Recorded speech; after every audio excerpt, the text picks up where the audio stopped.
Hello, welcome to Sumo biology online classes. चलिए, स्वागत है आपका सुमो बायोलॉजी में।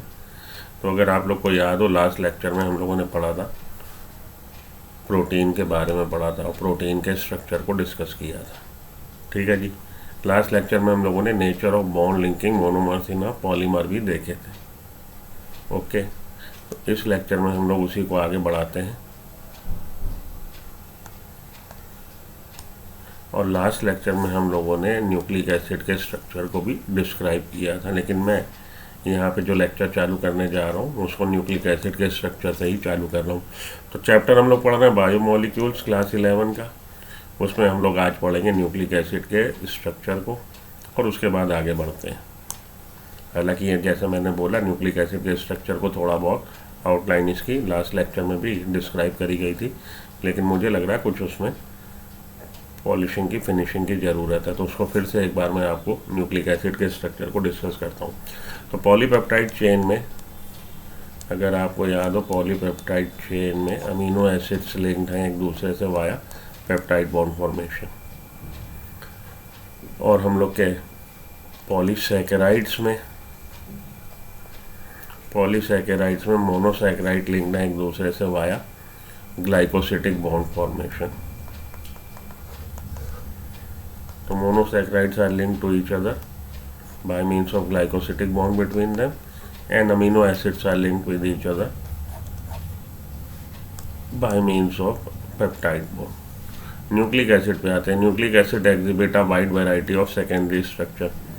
तो अगर आपको याद हो, प्रोटीन में हम लोगों ने primary, secondary, tertiary, quaternary structure को डिस्क्राइब किया था। अगर हम प्रोटीन में, पॉलीपेप्टाइड चेन में अमीनो एसिड्स का नंबर बता दें और उनका सीरीज बता दें तो वो हमारा प्राइमरी स्ट्रक्चर था। और सेकेंडरी स्ट्रक्चर में आप ये बताएंगे कि भाई ये खाली एक रॉड नहीं है, एक स्ट्रेट रॉड नहीं है, बल्कि इसमें ट्विस्ट एंड टर्न्स भी हैं, राइट हैंडेड हेलिकल भी हैं। और केवल राइट हैंडेड हेलिकल भी नहीं है, सर्टेन अदर आपको इसमें ट्विस्ट टर्न देखने को मिलेंगे। तो जो दूसरे इसमें ट्विस्ट टर्न्स वगैरह हैं उसका अगर हम डिस्क्रिप्शन देंगे तो सेकेंडरी स्ट्रक्चर होता है। इसी तरह से न्यूक्लिक एसिड में wide variety of exhibit a wide variety of secondary structure. Nucleic acid जो है, डीएनए या आरएनए जो न्यूक्लियस में मिल रहा है, वो भी वाइड वैरायटी सेकेंडरी स्ट्रक्चर की दिखाते हैं। ठीक। For example, one of the secondary structure exhibited by DNA is the famous Watson Crick model. तो वाटसन और क्रिक ने, जेम्स वाटसन और फ्रांसिस क्रिक ने जो मॉडल प्रपोज किया उसको हम लोग बी स्ट्रक्चर बोलते हैं। और ये भी आपका जो है, ये सेकेंडरी स्ट्रक्चर है। डीएनए के सेकेंडरी स्ट्रक्चर को ये डिस्क्राइब करता है। वाटसन एंड क्रिक ने जो मॉडल दिया है डीएनए का, वो उसके सेकेंडरी स्ट्रक्चर को डिस्क्राइब करता है। ये बात ध्यान में रखिएगा। दिस मॉडल सेज दैट, और ये मॉडल कहता है, this model says that DNA exist as a double helix. DNA double helix का बना है। The two strands of polynucleotides are antiparallel. DNA double helical है, दो हेलिक्स हैं उसमें, दो स्ट्रैंड हैं, और ये दोनों स्ट्रैंड एंटीपैरेलल हैं to each other, run in opposite direction. The backbone is form by the sugar phosphate chain. और इस स्ट्रक्चर की बैकबोन शुगर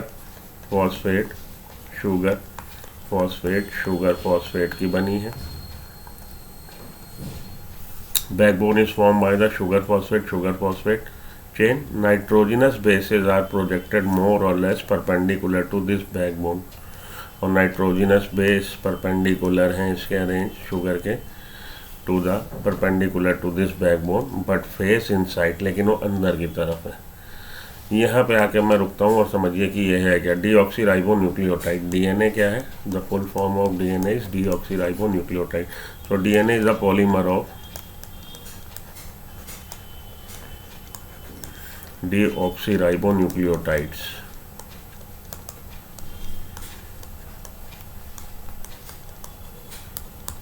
ओके, अब ये डीऑक्सीराइबोन्यूक्लियोटाइड्स क्या हैं? Deoxyribonucleotides whenever a phosphate moiety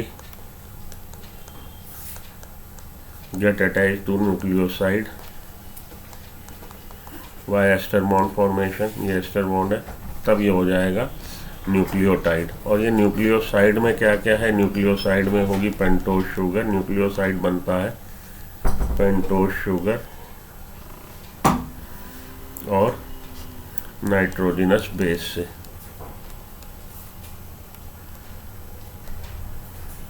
तो ये जो पेंटोज शुगर है ये राइबोज हो सकती है या डीऑक्सीराइबोज हो सकती है, दोनों में से एक होगी। और नाइट्रोजिनस बेस या तो आपके प्यूरिन्स और या पाइरिमिडिन्स, एडिनिन ग्वानिन, प्यूरिन्स में एडिनिन ग्वानिन और पाइरिमिडीन में cytosine thymine.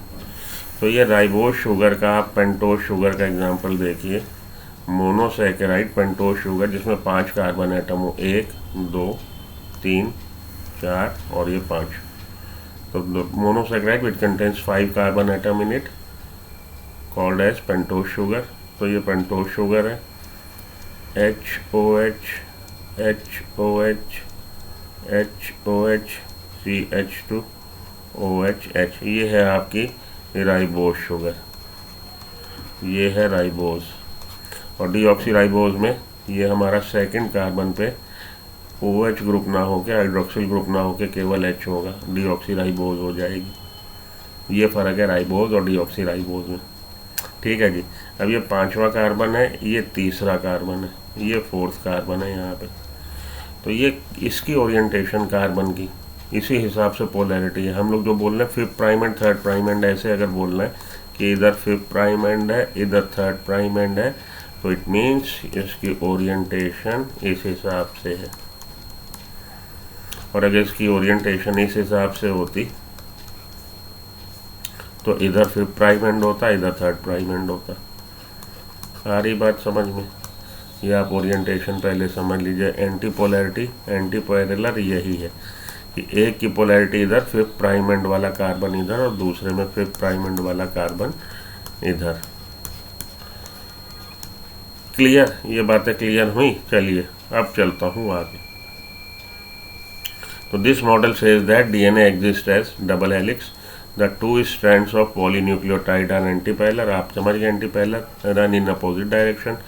Backbone is form by the sugar phosphate chain. अब आप देखो ये हमारा न्यूक्लियोटाइड है एक, जब इससे नाइट्रोजिनस बेस जुड़ा, भले ये एडिनिन हो, भले थाइमिन हो, भले साइटोसिन हो, भले ग्वानिन हो, ये ग्लाइकोसिटिक बॉन्ड है, NC ग्लाइकोसिटिक बॉन्ड। अब ये हो गया न्यूक्लियोसाइड। अब इससे जुड़ेगा फॉस्फेट। फॉस्फेट जब जुड़ता है तो ये क्या हो जाता है, ये हो जाता है न्यूक्लियोटाइड। OH इससे निकल जाएगा, H इससे निकल जाएगा, ये हो गया एस्टर बॉन्ड, बन गया न्यूक्लियोटाइड। 3rd कार्बन पे OH ग्रुप यहाँ फ्री है, एक इसके पीछे और न्यूक्लियोटाइड लाइए। अब आप पॉलीमराइजेशन करवाइए, कार्बन फॉस्फेट, ये अपने से इनके बीच में एक एस्टर बॉन्ड और बनेगा।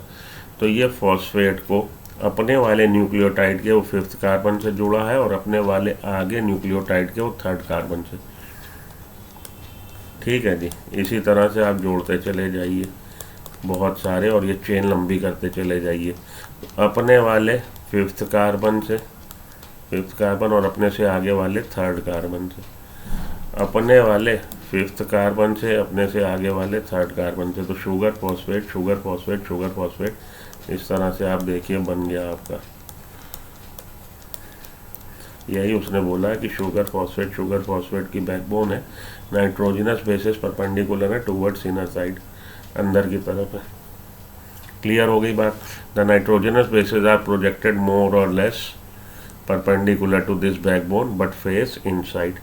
Adenine and guanine of one strand compulsory base pair with thymine and cytosine. Adenine हमेशा चारगाफ ने बताया, adenine comes opposite thymine and 2 double bonds established between them. Cytosine and guanine हमेशा एक दूसरे से कंपलसरी बेस पेयरिंग करेंगे, complementary base pairing करेंगे और उनके बीच में 3 हाइड्रोजन बॉन्ड होंगे। ठीक है, respectively on the other hand. Okay, there are 2 hydrogen bonds between A and T, 2 hydrogen bond है between A and T and 3 hydrogen bonds हैं between G and C. Each strand appears like a helical staircase. अब ये जो strand है ये कैसा है? ये एक स्ट्रैंड है। अब इसके साथ आप लाइए दूसरा स्ट्रैंड, तो 2 स्ट्रैंड एक दूसरे के एंटी पैरेलल रन कर रहे हैं।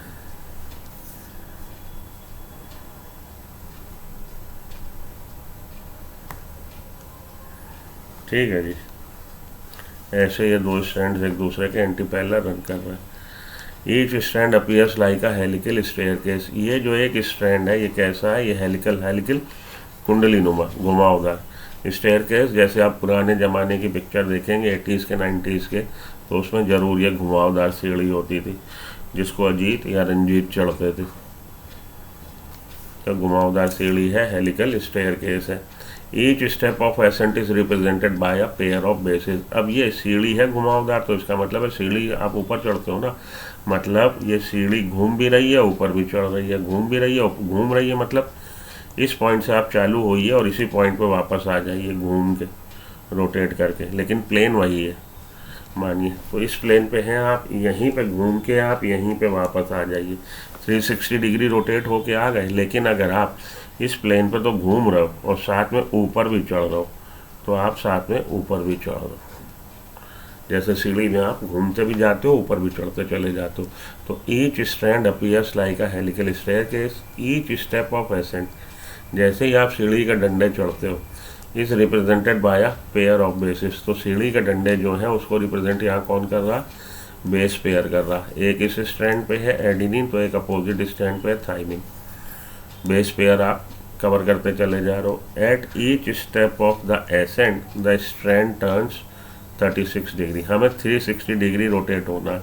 जब आप एक डंडा चढ़ते हो 36 डिग्री, 36 डिग्री रोटेट हो जाते हो। दूसरा आप स्टेप चढ़ते हो, फिर 36 डिग्री रोटेट हो जाते हो। तो पूरा जहाँ से चालू हुए ए पॉइंट, आप पूरा टर्न लेके फिर से ए पॉइंट पे आ जाएं, 360 डिग्री रोटेट हो।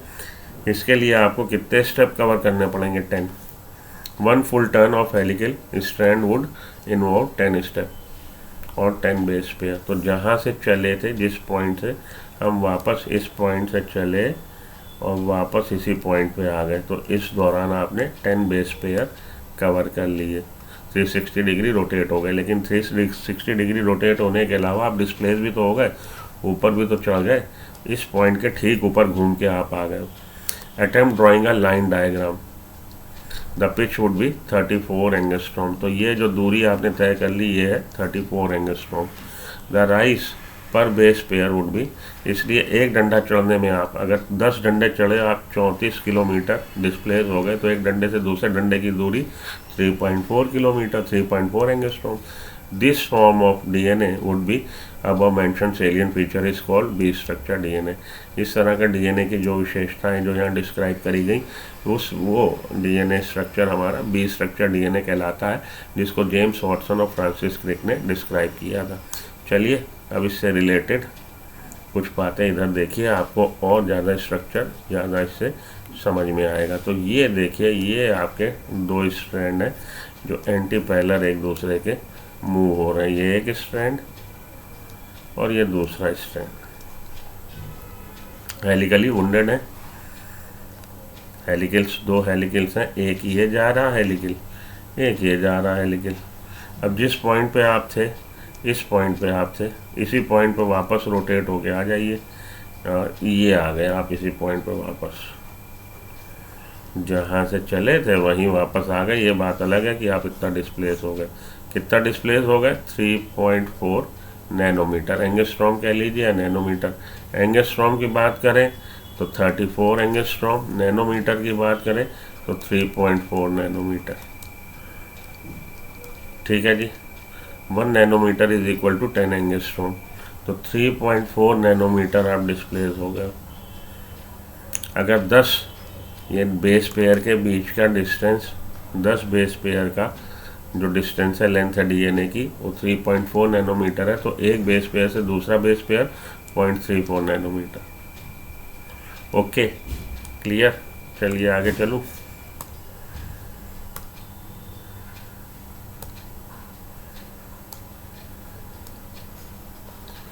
ये हैं आपके एडिनिन, ग्वानिन, नाइट्रोजिनस बेस, जिसकी हम लोग बात कर चुके हैं, नाइट्रोजिनस बेस होते हैं। तो अब इस वाले डायग्राम में देखिए, शायद आपको और ज़्यादा क्लियर हो जाए। जहाँ से आप चले वापस वहाँ आ जाए। अगर यहाँ से चले और वापस यहाँ, तो ये आपने 10 कवर कर लिए हैं बेस पेयर। ठीक, ये आपका डीएनए दिखता कैसा है, डीएनए आपको ऐसा दिखाई दे रहा।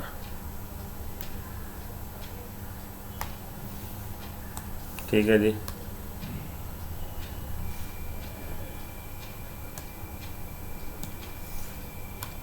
तो डीएनए में आपको ये हमारा डीएनए का स्ट्रक्चर है, डबल हेलिकल स्ट्रक्चर। ये सीढ़ी घूम भी रही है, ऊपर भी चढ़ रही है, सीढ़ी घूम भी रही है, ऊपर भी चढ़ रही है। और इसमें आपको 10 जहाँ से चले आप वापस वहाँ पे आ जाएं, तो ये आपको 10 बेस पेयर कवर करने पड़ेंगे। ओके।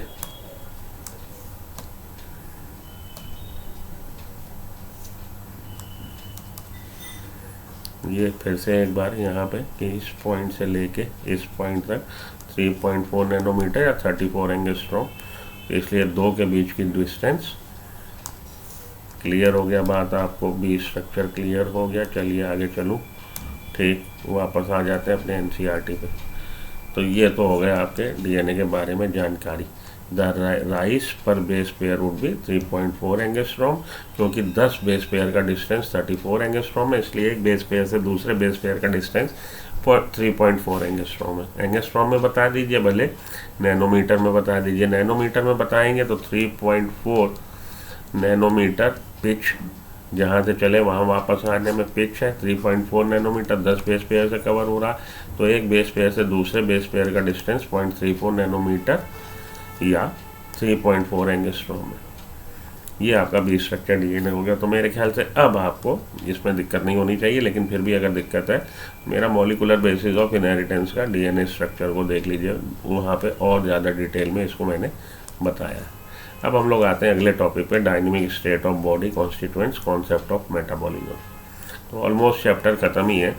इसमें 2-3 छोटे टॉपिक के बाद हमारा एंजाइम्स एक लंबा टॉपिक है जिसको हम लोग कवर करेंगे। तो एंजाइम से पहले ये सब पढ़ लेते हैं। Dynamic state of body constituents.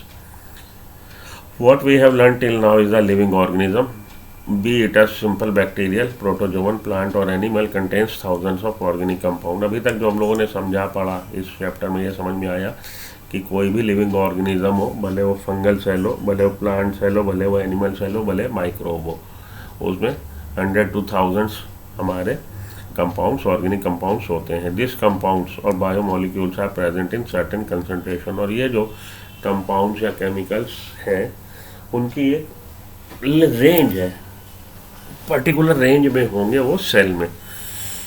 Compounds और biomolecules are present in certain concentration, definite concentration, एक लिमिट में होंगे। Express as moles per cell और molecules per litre, moles per litre, या तो इनको हम लोग मोल्स पर सेल के हिसाब से उसको एक्सप्लेन करेंगे या मोल्स पर लीटर के हिसाब से हम लोग बताएंगे। कंसंट्रेशन हम लोग बता सकते हैं। One of the greatest discoveries ever made was the observation that all the biomolecules have a turnover. एक यहाँ पे खास बात ये नोट करी गई कि जितने भी ये बायोमोलिक्यूल्स हैं उनका एक डेफिनेट, एक स्पेसिफिक टर्नओवर नंबर है, टर्नओवर नंबर होता है। This means that they are constantly being changed into some other molecules and also made from some other biomolecule। Turnover का नंबर है कि सर्टेन, आप जानते हो कि किसी भी सेल में एनाबॉलिक कैटाबॉलिक दोनों तरह के रिएक्शन हो रहे हैं। तो ये जो बायोमोलिक्यूल्स हैं इनसे ये सबस्ट्रेट की तरह रिएक्ट करके प्रोडक्ट भी बना रहे हैं, मतलब इनके आपस में रिएक्शन से प्रोडक्ट बन भी रहा है और दूसरे कोई रिएक्टेंट रिएक्शन करके इनको बना भी रहे हैं। This means that they are constantly being change into some other biomolecule. तो ये आपस में रिएक्शन करके कोई दूसरा बायोमोलिक्यूल बना रहे हैं and also at the same time made from some other biomolecule. तो एक तो ये आपस में रिएक्ट करके कोई दूसरा बायोमोलिक्यूल बना रहे हैं या कोई दूसरे बायोमोलिक्यूल आपस में रिएक्ट करके इनको बना रहे हैं। तो ये सब सेल के अंदर एट अ करंट सिनारियो ये सब चल रहा है। This breaking and making is through chemical reactions constantly occurring in living organism। और ये लगातार constantly चल रहा है सेल में, मेकिंग ब्रेकिंग सब चल रहा है। Together all these chemical reactions are called metabolism। So all the chemical reaction occurring inside the body of an organism can be called as metabolism, the sum total of all the chemical reaction। तो ये सारे chemical reaction जो किसी की body में या किसी cell में हो रहे हैं उसी को हम लोग मेटाबॉलिज्म कह रहे हैं। तो कन्वर्जन भी हो रहा और उसकी सिंथेसिस भी हो रही है। तो ग्लूकोज है अगर, तो ग्लूकोज किसी से रिएक्ट करके आपका कुछ और बना भी रहा है और सर्टेन जगह ऐसी भी हैं जहाँ से ग्लूकोज बन भी रहा है।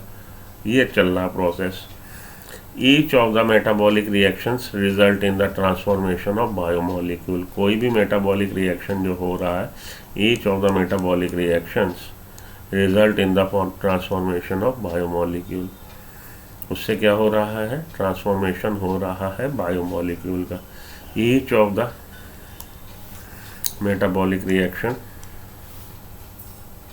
each of the metabolic reactions result in the transformation of biomolecule. A few examples for such metabolic transformations are removal of CO2 from amino acids, making an amino acid into an amine. तो एक ऐसा example भाई बनना बिगड़ना ये जो चल रहा उसका कोई एग्जाम्पल मेटाबॉलिक ट्रांसफॉर्मेशन का। Removal of CO2 from amino acid, CO2 amino acid से रिमूव कर दीजिए तो अमीनो एसिड चेंज हो जाएगा, अमीनो एसिड चेंज हो जाएगा into amine. Removal of amino group in a nucleotide base, amino group को रिमूव कर दीजिए in a nucleotide base. Hydrolysis of a glycosidic bond in disaccharide, glycosidic bond की hydrolysis, disaccharide का hydrolysis से क्या होगा? दो मॉलिक्यूल मोनोसैकेराइड के जनरेट हो जाएंगे। तो ये कई एक एग्जाम्पल हैं जो आपसे पूछा जाए मेटाबॉलिक ट्रांसफॉर्मेशन के एग्जाम्पल। CO2 का रिमूव होना, अमीनो एसिड से अमाइन का बनना मेटाबॉलिक रिएक्शन का एग्जाम्पल है। अमाइनो ग्रुप का रिमूव होना न्यूक्लियोटाइड बेस से, ये भी आपका एग्जाम्पल है किसका? मेटाबॉलिक रिएक्शन का। हाइड्रोलिसिस ऑफ डाइसैकेराइड, डाइसैकेराइड का हाइड्रोलिसिस होके मोनोसैकेराइड के दो मॉलिक्यूल बनना, ये भी एक एग्जाम्पल है मेटाबॉलिक रिएक्शन का। Each of the metabolic reaction, so we can list tens of thousands of such example। तो यहाँ पे आपको 3 एग्जाम्पल दिए गए। कह रहा है जी हम इसके तरह की लिस्ट हजारों दसियों हजारों की हम मेटाबॉलिक रिएक्शन की हम लिस्ट बना सकते हैं। Majority of this metabolic reaction do not occur in isolation but are always link to some other reaction. ये ज़्यादातर जो मेटाबॉलिक रिएक्शन है वो अकेले पृथक नहीं है, आइसोलेटेड नहीं है, बल्कि वो किसी पाथवे के, रास्ते के स्टेप्स हैं, चरण हैं। तो वो डेफिनेटली कोई भी ये मेटाबॉलिक रिएक्शन जो है वो सेपरेटली नहीं हो रहा, आइसोलेटेड नहीं हो रहा, बल्कि लिंक्ड है टू सम अदर रिएक्शन, किसी ना किसी दूसरे रिएक्शन से वो लिंक्ड है। In other words metabolites are converted into each other in a series of linked reaction called metabolic pathway. दूसरे शब्दों में हम कहें कि ये जो मेटाबोलाइट्स हैं इनका आपस में कन्वर्जन जो हो रहा है वो कन्वर्जन सिंगल स्टेप कन्वर्जन नहीं है, उसमें मल्टीपल स्टेप है और सब स्टेप्स को हम लोग मेटाबॉलिक पाथवे, सब मिला के जो भी स्टेप्स हैं उनको हम लोग मेटाबॉलिक पाथवे बोलेंगे। This metabolic pathways are similar to the automobile traffic in a city. और ये मेटाबॉलिक पाथवे जो हैं जिसमें एक A प्लस B ने रिएक्ट किया, यहाँ C प्लस D बना, फिर C ने E से रिएक्ट किया, F बना, फिर F ने G से रिएक्ट किया, H प्लस I बना, ये जो है ये हो जाएगा मेटाबॉलिक पाथवे। तो basically this pathway are either linear or circular and this pathway हम इनकी कर सकते हैं तुलना similar to the automobile traffic, हम इनकी तुलना कर सकते हैं। This metabolic pathway are similar to the automobile traffic. ये ऑटोमोबाइल में जो ट्रैफिक मिल रहा है, आप देखेंगे कोई गाड़ी नॉर्थ टू वेस्ट जा रही है, कोई वेस्ट टू ईस्ट जा रही है, कोई ईस्ट टू नॉर्थ जा रही है, यही चलता है ऑटोमोबाइल ट्रैफिक में। मतलब कोई कहीं से कहीं, या आपकी ऑटोमोबाइल ट्रैफिक कोई इधर से इधर, इधर से इधर, तो वही आपके जो ये चल रहा लिंक रिएक्शन, मेटाबोलाइट्स आपस में रिएक्शन करके A प्लस B ने रिएक्शन करके C बनाया, C ने D से रिएक्ट करके F बनाया, तमाम तरह के रिएक्शन चल रहे हैं। This pathway are either linear or circular. और ये जो मेटाबॉलिक पाथवे हैं या तो लीनियर हो सकते हैं या सर्कुलर हो सकते हैं, कि जैसे आपने देखा था Krebs cycle. This pathway are either linear or circular. Glycolysis आपका लीनियर है, क्रेब्स साइकिल आपका सर्कुलर है। This pathway are either linear or circular. This pathways criss cross each other that is there are traffic junctions, और ये pathway आपस में एक दूसरे को क्रॉस भी करते हैं। जैसे कि ट्रैफिक में आप देखते हैं कि रेड लाइट ट्रैफिक, ये जो हमारा कहिए कि होता है ट्रैफिक में, आप देखोगे स्क्वायर पे आपस में ये रास्ते जो हैं एक दूसरे को क्रॉस करते हैं। Follow the metabolites through metabolic pathway as a definite rate. Flow of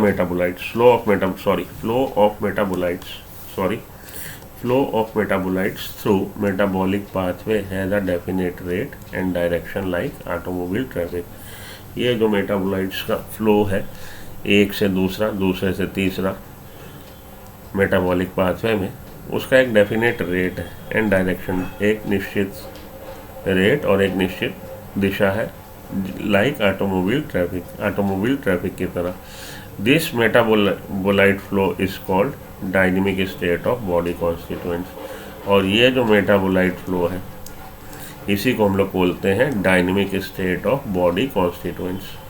कि डायनेमिक है चीज़ें, गतिशील है, रुकी हुई नहीं है, स्टैटिक नहीं है, सभी चीज़ें आपस में रिएक्ट करके, मेटाबोलाइट्स आपस में रिएक्ट करके नए बना रहे हैं प्रोडक्ट, और वो आपस में रिएक्ट करके कोई दूसरा बना रहा, बन भी रहे हैं, बिगड़ भी रहे हैं। तो ये dynamic state of body constituents है। बॉडी में जो घटक है, कॉन्स्टिट्यूएंट्स है, वो हमेशा गतिशील है, डायनेमिक स्टेट में है, स्टैटिक नहीं है। What is most important is that this interlinked metabolic traffic is very smooth and without a single reported mishap for healthy condition. सबसे मज़ेदार बात यह है कि ये जो हमारी शरीर में सैकड़ों हजारों क्रियाएं चल रही हैं, ये एक निश्चित उसमें चल रही हैं, पैटर्न में कह लीजिए, या उसमें कोई भी गड़बड़ी नहीं है। बहुत सुचारू रूप से, बहुत सुचारू तरीके से और बहुत स्मूथली, बड़े आसानी से, सुगम तरीके से वो हो रही है। What is important, most important is that this interlinked metabolic traffic is very smooth, बड़ा सब कुछ स्मूथली चल रहा है, without a single reported mishap, बगैर किसी दुविधा के, बगैर किसी मिसहैपनिंग के, फॉर हेल्दी कंडीशंस, कि आदमी हेल्दी बना हुआ है। जब तक वो हेल्दी है ये सब चीज़ें बड़े अच्छे से डेकोरम में चल रही हैं, डेकोरम मेंटेन है, कोई दिक्कत वाली बात उसमें नहीं है।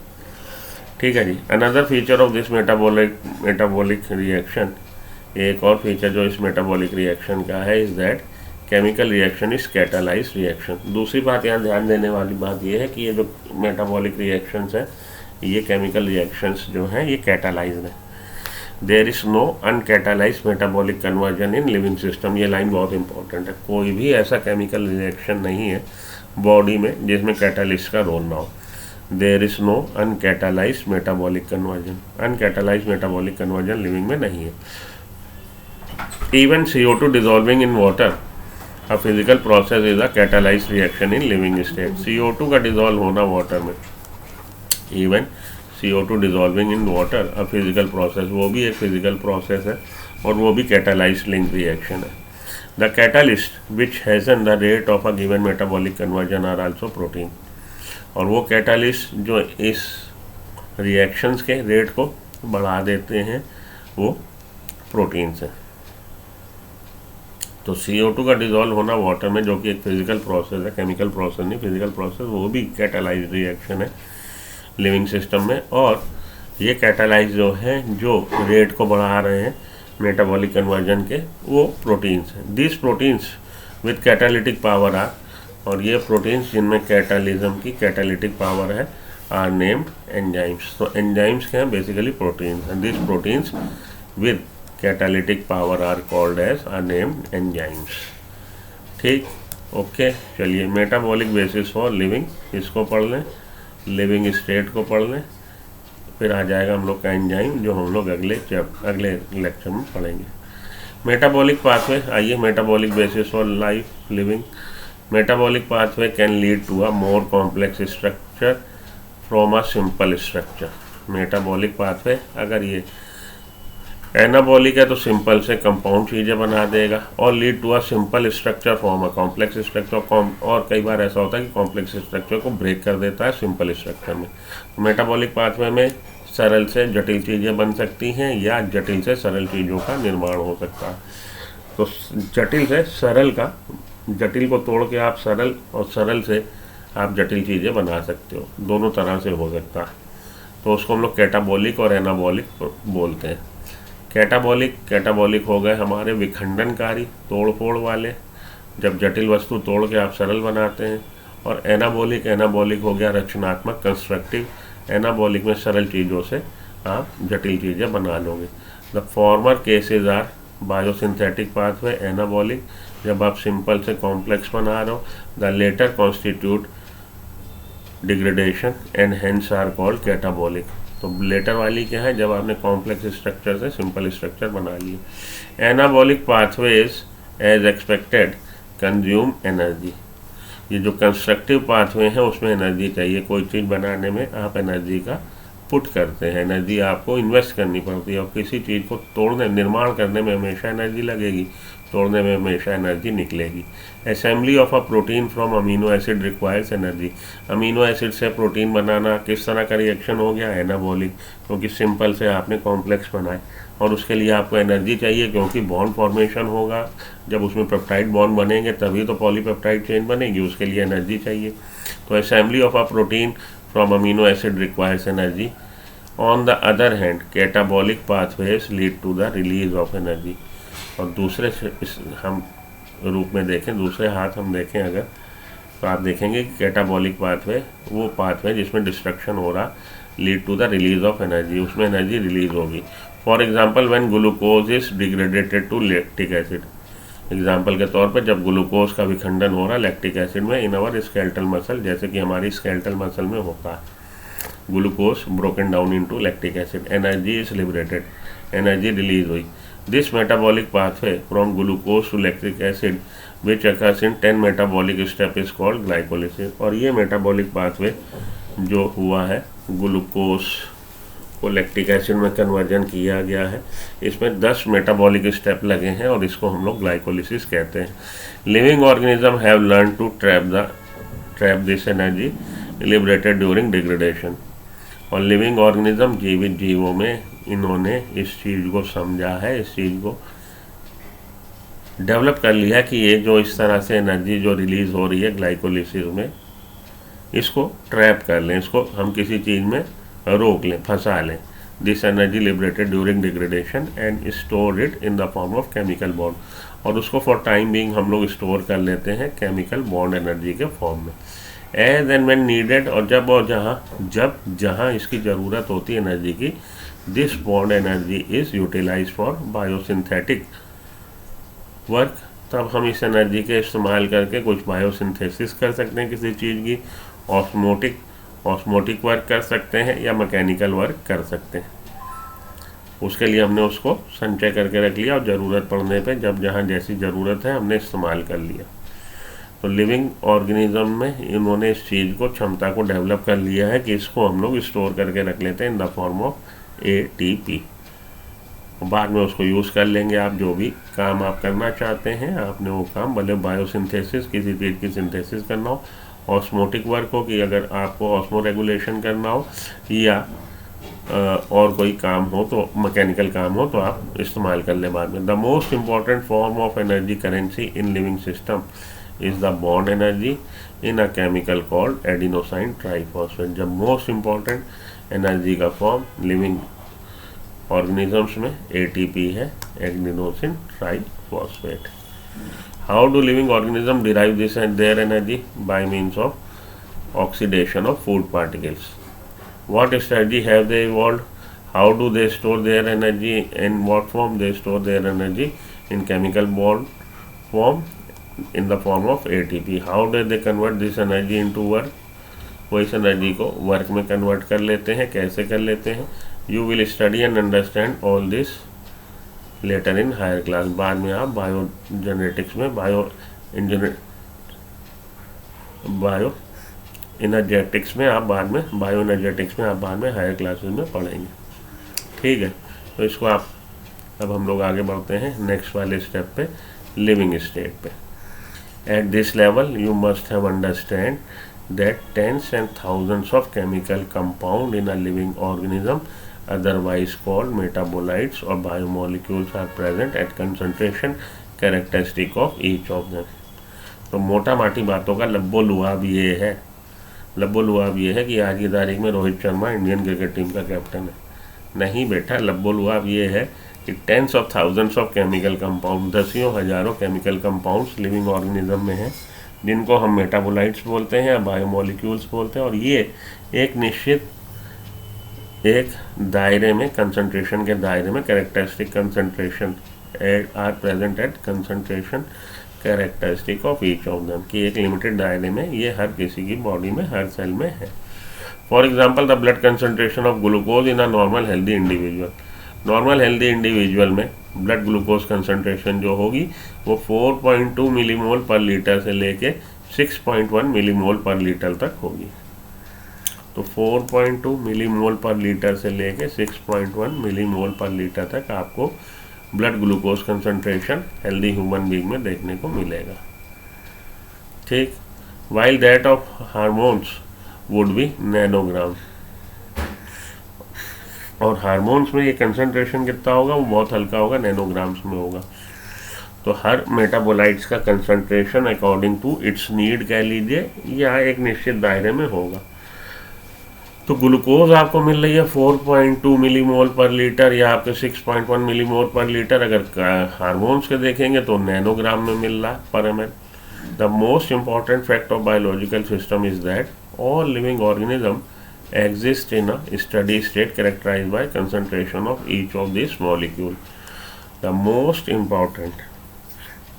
important fact of biological system is that, जो एक बहुत important most important fact है, उसकी वास्तविकता है बायोलॉजिकल सिस्टम की, all living organism, जितने भी लिविंग ऑर्गेनिज्म है, exist in a steady state characterized by concentration of each of this molecule, this biomolecule, कि उनकी हम लोग देखेंगे एक स्टडी स्टेट में मिलते हैं ये बायोमोलिक्यूल्स किसी भी ऑर्गेनिज्म में। Study state characterise by concentration of each of this biomolecule, कि उनका पर्टिकुलर एक कंसंट्रेशन का दायरा होगा, जिसको हम स्टडी स्टेट बोल रहे हैं। This biomolecules are in a metabolic flux, और ये बायोमोलिक्यूल्स जो हैं ये एक मेटाबॉलिक फ्लक्स में होते हैं, बन रहे हैं, बिगड़ रहे हैं मेटाबॉलिक फ्लक्स में। Any chemical or physical process moves spontaneously to equilibrium, कोई भी प्रोसेस है, केमिकल प्रोसेस या फिजिकल प्रोसेस है, उसमें ये होता है कि भाई वो इक्विलिब्रियम में आना चाहता है। The steady state is a non equilibrium state, और स्टडी स्टेट जो है वो नॉन इक्विलिब्रियम, भाई आपने देखा होगा तराजू के दो पलड़े, और तराजू के दो पलड़े, और कभी ये पलड़ा भारी हो जाता है, कभी ये, तो वो तराजू बराबर एक ऐसा नहीं होगा कि बराबर हो जाए। इक्विलिब्रियम में आ गया इट मीन्स डेड हो गए। और अगर वो कभी ये भारी, कभी ये भारी, कभी ये भारी, कभी ये भारी, तो कुछ ना कुछ वो लगा रहेगा, स्टडी स्टेट मेंटेन रहेगी, नॉन इक्विलिब्रियम स्टेट मेंटेन रहेगी, इक्विलिब्रियम में नहीं आएगा। तो ऑर्गेनिज्म जो है वो स्टडी स्टेट में मेंटेन रहता है। Their biomolecules are in a metabolic flux, और बायोमोलिक्यूल्स बन भी रहे हैं, बिगड़ भी रहे हैं। Any chemical or physical process moves spontaneously to equilibrium, कोई भी प्रोसेस है केमिकल या फिजिकल, वो अल्टीमेटली इक्विलिब्रियम में आ ही जाता है। The steady state is a non equilibrium state. हम लोग बोल रहे हैं लिविंग ऑर्गेनिज्म किसको मेंटेन कर रहे हैं, स्टडी स्टेट को मेंटेन कर रहे हैं। ठीक है, स्टडी स्टेट कैसी है, नॉन इक्विलिब्रियम, पलड़े बराबर नहीं होने पा रहे, कभी ये पलड़ा भारी, कभी वो पलड़ा भारी। One should remember from physics that system at equilibrium can not perform work. Physics का सिद्धांत ये कहता है कि वो सिस्टम जिसमें इक्विलिब्रियम मेंटेन हो गया वो वर्क नहीं परफॉर्म कर सकता। The system which is in equilibrium can not perform work as living organism work continuously, और लिविंग ऑर्गेनिज्म लगातार वर्क कर रहे हैं, they can not afford to reach equilibrium. इसलिए हम कह सकते हैं कि ये जो लिविंग ऑर्गेनिज्म है ये इक्विलिब्रियम की अवस्था को अफोर्ड नहीं कर सकते, क्योंकि इक्विलिब्रियम अगर आ गया तो चीज़ें स्टैंड स्टिल हो जाएंगी, फिर कोई वर्क नहीं होगा। लिविंग ऑर्गेनिज्म में लगातार काम होना है, बनना है, बिगड़ना है, तो इक्विलिब्रियम मेंटेन नहीं होगा। फिजिक्स ये कहती है कि जैसे ही इक्विलिब्रियम मेंटेन हुआ तो सिस्टम वर्क करना बंद कर देगा। सिस्टम कब तक वर्क कर रहा है? तब तक वर्क कर रहा है जब तक इक्विलिब्रियम मेंटेन नहीं है। तो लिविंग ऑर्गेनिज्म में 24 घंटे चल रहा काम, 24 घंटे कुछ ना कुछ बन रहा, बिगड़ रहा, मेटाबॉलिज्म चल रहा। They can not afford to reach equilibrium, वो ये नहीं अफोर्ड कर सकते कि भाई इक्विलिब्रियम आ जाए। Hence the living state is a non living study stable to be able to perform work. ये लाइन इंपॉर्टेंट है। हेंस हम कह सकते हैं लिविंग स्टेट क्या है? नॉन इक्विलिब्रियम स्टडी स्टेट है।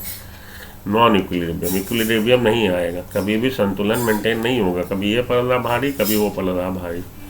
नॉन इक्विलिब्रियम स्टडी स्टेट है जिससे कि वो आसानी से काम कर सके, so that it is able to perform work. Living organism, living process is a constant effort to prevent falling into equilibrium. Living process, जो जीवित का जो प्रक्रिया है, लिविंग प्रोसेस है, ये एक कांस्टेंट लगातार एक एफर्ट है, ये प्रयास है कि हम इक्विलिब्रियम भाई पलड़ बराबर ना हो जाए, हमें इक्विलिब्रियम में नहीं आना है।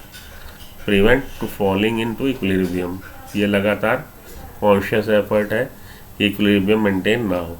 This is achieve by energy input. तो जब आप चाहते हो दोनों पलड़े बराबर ना हो, कभी ये भारी कभी वो भारी, कभी ये भारी कभी ये भारी कभी वो भारी, तो आपको एनर्जी पुट करनी पड़ेगी। कभी आप इधर कुछ रख दोगे 50 ग्राम हल्दी, इधर रख दिया 10 ग्राम, मतलब भैया कुछ भी आप करते रहोगे कि पलड़े बराबर ना हो। तो कुछ भी करते रहने के लिए एनर्जी चाहिए। This is achieve by energy input. Metabolism provides a mechanism for the production of energy. Metabolism से क्या हो रहा है? प्रोडक्शन ऑफ एनर्जी हो रहा है। Hence the living state and the metabolism are synonyms. इसलिए हम कह सकते हैं कि मेटाबॉलिज्म और लिविंग स्टेट जो है एक दूसरे के सिनोनिम है। तो एनर्जी इनपुट से हम लोग अचीव करते हैं कि पलड़े बराबर ना हो। Metabolism provides a mechanism, metabolism से एनर्जी निकल रही है और उस एनर्जी की सहायता से हम इक्विलिब्रियम स्टेट नहीं आने दे रहे। इसलिए हम कह सकते हैं कि लिविंग स्टेट और मेटाबॉलिज्म जो है एक दूसरे के सिनोनिम है। या मेटाबॉलिज्म की वजह से ये स्टडी स्टेट नहीं आ रही। मेटाबॉलिज्म एनर्जी प्रोवाइड कर रहा है, एनर्जी की वजह से स्टडी स्टेट नहीं आ रही, स्टडी स्टेट नहीं आ रही तो इक्विलिब्रियम मेंटेन नहीं हो रहा, इक्विलिब्रियम मेंटेन नहीं हो रहा तो वो लिविंग है। तो हम लोग कह सकते हैं कि मेटाबॉलिज्म और लिविंग स्टेट एक दूसरे के सिनोनिम है। Without metabolism there can not be a living state. अगर मेटाबॉलिज्म नहीं होगा तो लिविंग स्टेट मेंटेन नहीं हो सकती, क्योंकि तब इक्विलिब्रियम आ जाएगा, और इक्विलिब्रियम का मतलब है स्टैंड स्टिल, डेड, सब चीज़ें एट हॉल्ट, रुक गई। रुक गए तो जब आप काम करना रुक गए तो रुक गए, वो तो डेथ है ना। ये हो गया आपका एक्सप्लेनेशन, और ये वाली लाइन इंपॉर्टेंट है, इसको आप समझ लीजिएगा। Here the living state is the, hence हम लोग कह सकते हैं living state is non equilibrium study state to be able to perform work. Non equilibrium study state है to be able to perform work, जिसमें क्षमता होगी कि वो वर्क कर सके। चलिए अब हम लोग आ रहे हैं एंजाइम सेक्शन पे, इसको हम लोग नेक्स्ट लेक्चर के लिए रखते हैं। तो नेक्स्ट लेक्चर में we are going to discuss enzymes. ये वाले लेक्चर को लाइक कर दीजिए और मेरे चैनल को सब्सक्राइब कर लीजिए। मिलता हूँ ब्रेक के बाद। Good luck.